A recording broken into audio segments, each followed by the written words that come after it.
பவானி நெக்ஸ்டைல் மும்பையில் மழையை பார்த்தீங்கன்னா அந்த கொட்டுது. என்னோடய ட்ரெயின் 11:15 ட்ரெயின் கேன்சல் ஆகிட்டு அடுத்து 12:05க்குன்னு சொல்லியிருக்காங்க. தானால் வர வழியில் எங்கேயோ பட்டியில் வந்து தண்ணி நிறைஞ்சிருக்கு. அந்த ட்ரெயின் இங்கேருந்து அங்கே போக முடியாது, அந்த ட்ரெயின் இங்கேருந்து வர முடியாது. அலோன்ஸ்மெண்ட் பண்ணிக்கிட்டே இருக்காங்க. ஓடி வந்து வேஸ்ட் ஆகிட்டு போல். மழையை பாருங்கள், இந்த அளவு மழை பெய்யுது பார்த்தீங்களா. படி கழுவுறவருக்கு பைப்பில் தண்ணி பிடிக்க வேண்டாம், இப்படி பிடிச்சி படிக்கெல்லாம் கழுவிக்கிட்டு இருக்காரு. இன்றைக்கி நிறைய ட்ரெயின் கேன்சல் ஆகிட்டு, இல்லைன்னா இந்த அளவு எங்கள் நேரூர் ஸ்டேஷன் இப்படி விரிச்சோன்னு இருக்காது. இனி நான் எப்படி போக போகிறேன், என்ன போக போகிறேன்னு எனக்கு தெரியலை. எவ்வளோ நேரம் இங்கே உட்காரணும், தண்ணி பிடிச்சிட்டு போகிறாரு பார்த்தீங்களா. எனக்கு இந்த படியிலலாம் ஒரு தடவை கால் சிலிப்பாச்சு விழுந்து பார்த்தீங்களா, அதெல்லாம் பயம். அதனால் மெதுவாக பிடிச்சி இறங்க தண்ணி பார்த்தீங்களா. குற்றால அருவினில் குளித்த போல இருக்குதா, அந்த அளவு தண்ணி நிறைஞ்சி போகுது. படி ஃபுல்லாக தண்ணி. அங்கே பார்த்தீங்களா, ஏதோ ஆற்றுல நடக்கிற மாதிரி இருக்குது. மெதுவாக நடப்போம். வீடியோ எடுக்கிறேன்னு கீழே விழுந்து மண்டையை உடச்சி கோமாவுக்கு போயிடக்கூடாதுண்ணா. கோமாவுக்கு நான் போயிட்டு அவங்களுக்கு வீடியோ யார் போடுவாங்க. நாலா பக்கமும் தண்ணி. எனக்கு இந்த மழை தண்ணிலாம் பார்த்தா அப்படியே குளிக்கணும் போல தோணும். உள்ள ஸ்டேஷனுக்குள்ளெல்லாம் தண்ணி. இது பார்த்தீங்களா, இது ஸ்டேஷனுக்குள்ள நேரூர் ஸ்டேஷன். இப்படி வந்து தண்ணி கொட்டி ஏதோ அருவியில் நின்ன மாதிரி இருக்கு. யாராவது நனைஞ்சா நானும் கூட சேர்ந்து நனைஞ்சிடும். யாருமே நினைக்கல. இப்போ பாருங்கள், பட்டிக்குள்ளெல்லாம் தண்ணி நனைஞ்சிட்டு, அதனால ட்ரெயின் எதுவும் கேன்சல் ஆகிட்டா தெரியல. 2 ட்ரெயின் கேன்சல் ஒரு ட்ரெயின் கேன்சல் ஆகிட்டு 11:15 12:05 வெயிட் பண்ணலாம். கிடச்சிட்டா ஓகே, இல்லைன்னா இன்றைக்கி நான் கடைக்கு போகிறேன்னா வீட்டுக்கு போகிறேன்னா உங்களுக்கு கண்டிப்பாக நான் அப்டேட் தருவேன். எங்கள் ஊர்லேயும் குற்றாலம் பாருங்கள், மும்பையில் தென்காசியில் மட்டும்தான் குற்றாலம் இருக்குமா.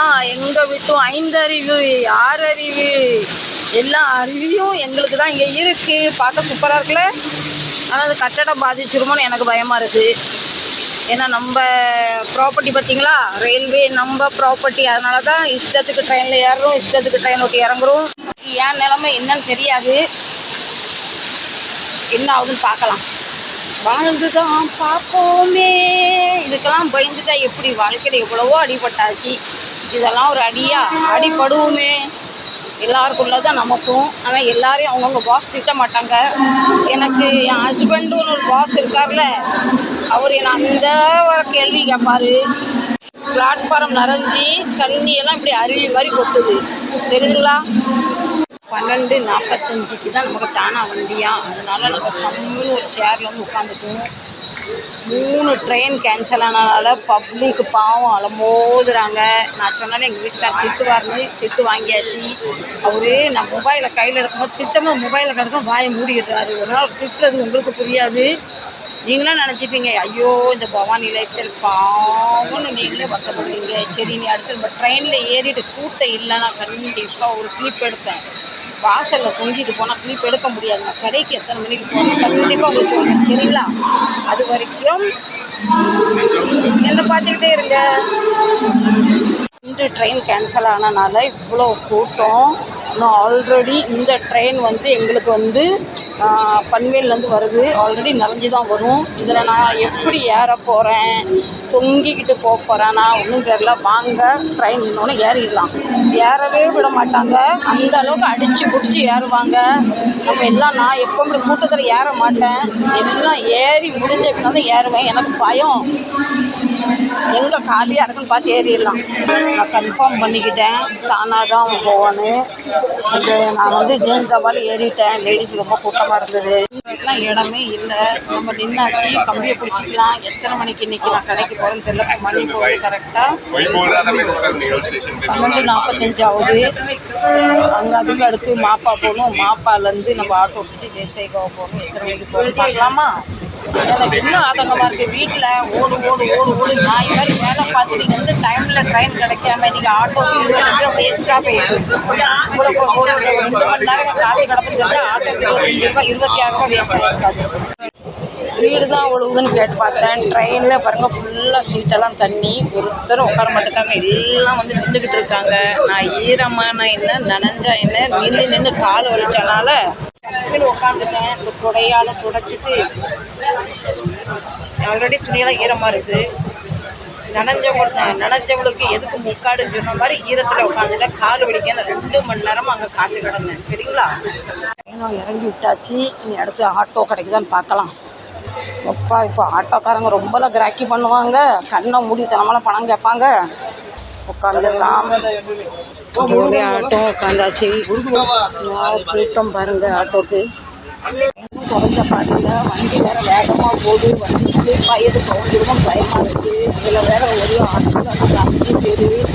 டிரைவர் பக்கத்தில் ஒன்று, நாங்கள் பின்னாடி 3. இறங்கியாச்சு. இப்போ அந்த பக்கம் போவோம். பஸ்ஸு வருதா ட்ரக்கு வருதா நம்மளை கூப்பிட ராக்கெட் வருதான்னு தெரியல. ஆட்டோக்காரங்க வர ரொம்ப கிராக்கி பண்ணுறாங்க. வீட்டில் குளிச்சது தப்பாக போச்சு. குளிச்சிருக்கக்கூடாது. தண்ணி வேஸ்ட்டு. சொப்பையாக நனைஞ்சிட்டேன். இருந்தாலும் கொடைக்குள்ளே மழை மங்களகரமாக மஞ்சள் கொடையை விரிச்சாச்சு. நீ அடுத்து நமக்கு எந்த வண்டி வருதுன்னு வெயிட் பண்ணலாம். ஓகே, மீண்டும் ஆட்டோவில் பயணம் பண்ணலாமா? இந்த பக்கம் ஃபுல்லாக நனைஞ்சிட்டேன். தண்ணி இப்படி வருது பார்த்தீங்களா? இங்கே கடைக்கு எத்தனை மணிக்கு போகிறோம்? டிராஃபிக் கிடைக்கலன்னா ஒரு 1:30 to 2 வரைக்கும் போகலாம். டிராஃபிக் கிடக்குதுன்னு எனக்கு தெரியாது, பார்க்கலாம். முருகர் நமக்கு கொடையோட வேலோட துணை பண்ணுவார். துணை பண்ணிக்கிட்டு இருக்காரு.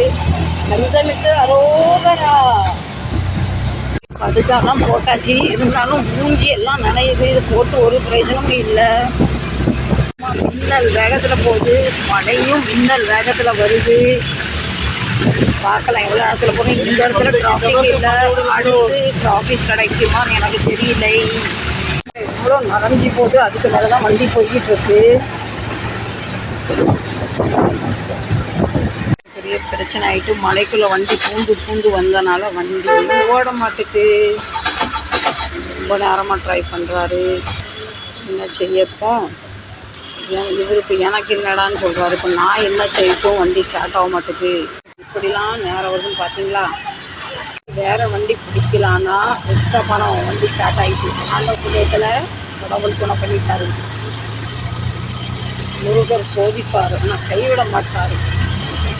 கிடைக்கும். இன்றைக்கி டிராஃபிக் கிடைக்கல. இருந்தாலும் வண்டி கெட்டு போனனால அதில் ஒரு 10 to 15 நிமிஷம் டைம் வேஸ்ட் ஆகிட்டு.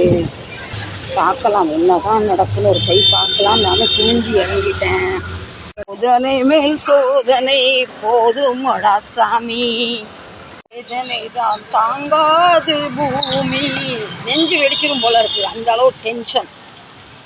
மழை பெய்யுது, அதுக்கு டென்ஷன் இல்லை. இவர் இப்போ இருக்காரா, கடையை பூட்டிட்டு பரப்பிட்டு போயிட்டாரா, அதுதான் டென்ஷன். டென்ஷனோ டென்ஷன். மாதிரி பயந்தா மாதிரி என்னை வெளியே தள்ளி, என்னையும் பிள்ளைங்களை வெளியே தள்ளி கதவை பூட்டிட்டு போயிட்டாரு. வாங்க நம்ம கடைக்கிற போகலாம்.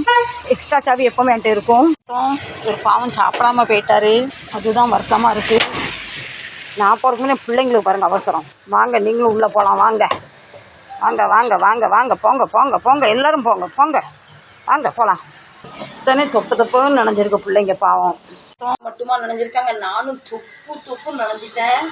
பேண்ட்டெல்லாம் ஈரம், முடியெல்லாம் ஈரம். இனி முடியை காய வைக்கணும். ஃபேனை போட்டால் குளிரும். இருந்தால் ஈரம் பாருங்க. ஃபேனை போட்டால் குளிரும். வேறு துணி மாற்றுறதுக்கு நம்ம கடையில் துணி இல்லை. அதனால் ஃபேனை போடாமல் நைட்டில் போகிற வரைக்கும் துணியை காய வச்சிடலாம். நைட்டில் திருப்பி வீட்டுக்கு போகும்போது நனைஞ்சிடலாம். அவ்வளோதான் நம்மளோட அப்டேட். ஓகே, இந்த படத்தை நம்ம இதோட முடிச்சிரும். கண்டிப்பாக லைக் பண்ணுங்கள், கண்டிப்பாக சப்போர்ட் பண்ணுங்கள். என் வீடியோ இது வரைக்கும் நீங்கள் பொறுமையாக பார்த்து எனக்கு ஆதரவு தந்ததுக்கு தேங்க்யூ வெரி ஸோ மச். என் வீடியோ பார்த்தவங்களுக்கு அத்தனை பேருக்கும் ஒரு உம்மா, ஒரு கிச்சி, ஒரு பாட். Okay, tata bye bye. மீண்டும் நல்ல பதிவில் சந்திக்கிறேன். அதுவரை உங்களிடம் விடைபெறுவது உங்கள் Bhavani lifestyle. Tata bye by.